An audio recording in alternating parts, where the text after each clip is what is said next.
Secret recipe MDH का जीरा SIP जल जीरा मसाला। सिप सिप जीरा सिप एमडीएच का जल्दी और जीरा सिप एमडीएच का जीरा सिप। फिक्र की अगली खबर संयुक्त राष्ट्र मानवाधिकार परिषद से। खबर को दिखाने से पहले आपको एक बात जरा ध्यान से समझनी चाहिए। वैसे तो आपको इसका पहला पार्ट पता होगा, लेकिन आगे वाला पार्ट ध्यान से देखिए। पहला पार्ट, किसी भी इंसान को स्पष्ट रूप से कुछ बोलना या सीखने में 2 वर्ष लगते हैं। दूसरा पार्ट, लेकिन क्या बोलना है यह सीखने में कई लोगों का पूरा जीवन बीत जाता है। यह बात इंसानों के लिए है, लेकिन आज हम इसका इस्तेमाल एक देश के संदर्भ में करेंगे।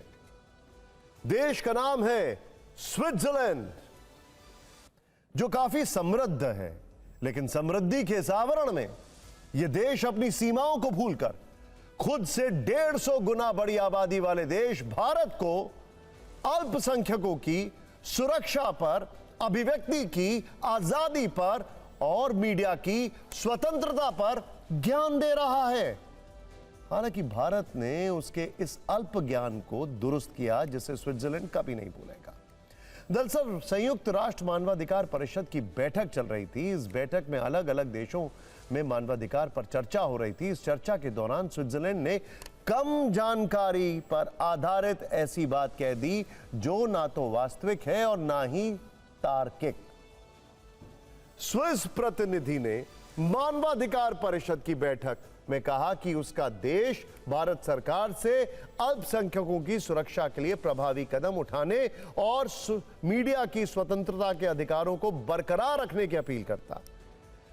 स्विट्जरलैंड का यह आरोप काफी गंभीर था, इसीलिए तुरंत इसका जवाब भी दिया। क्या भारत की तरफ से स्थायी मिशन में काउंसलर क्षितिज त्यागी ने कहा, एंड आई कोट, हम अपने करीबी मित्र और साझेदार स्विट्जरलैंड से कहेंगे कि वो ऐसे बयानों पर वक्त बर्बाद करने से बचे जो स्पष्ट रूप से झूठे हैं और भारत की वास्तविकता के अनुरूप नहीं हैं।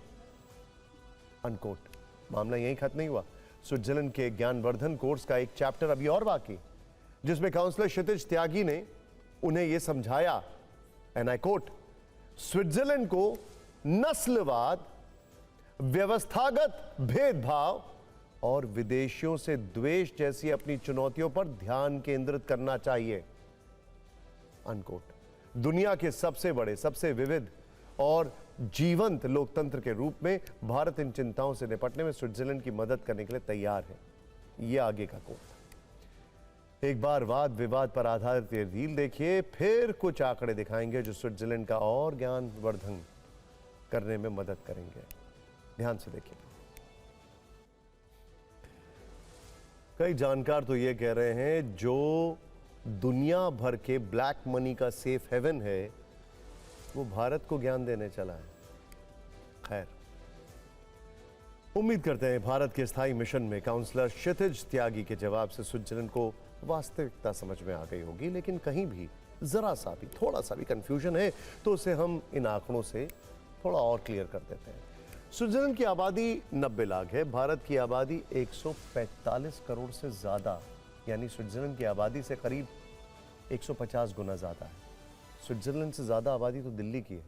जितनी आबादी स्विट्जरलैंड की है, उससे ज्यादा लोग भारत में हर दिन मेट्रो ट्रेन में सफर करते हैं, जबकि आबादी के 2 गुना तो हर दिन ट्रेन से सफर करते हैं।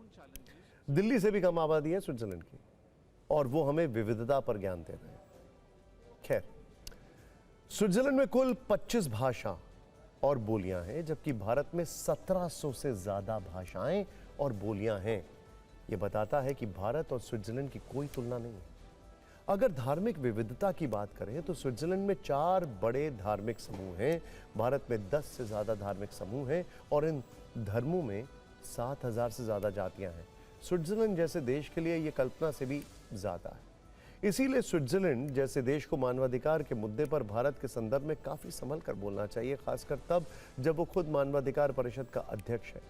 स्विट्जरलैंड को पहले भारत की विविधता समझनी चाहिए, फिर नैतिक ज्ञान का कोर्स कर देना चाहिए। और अगर यहाँ पर भी थोड़ी कुछ कमी पेशी रह जाए तो भारत में जर्मनी के एक एम्बेसडर रह चुके थे, उनकी भारत के ऊपर एक किताब है, वो पढ़ लें, रिसर्च उसे खुद कर लेंगे। ये है सीक्रेट रेसिपी एमडीएच एच का जीरा सिप जलजीरा मसाला। सिप सिप जीरा सिप, एमबीएच का जल्दी और जीरा सिप, एमबीएच का जल्दी और जीरा सिप।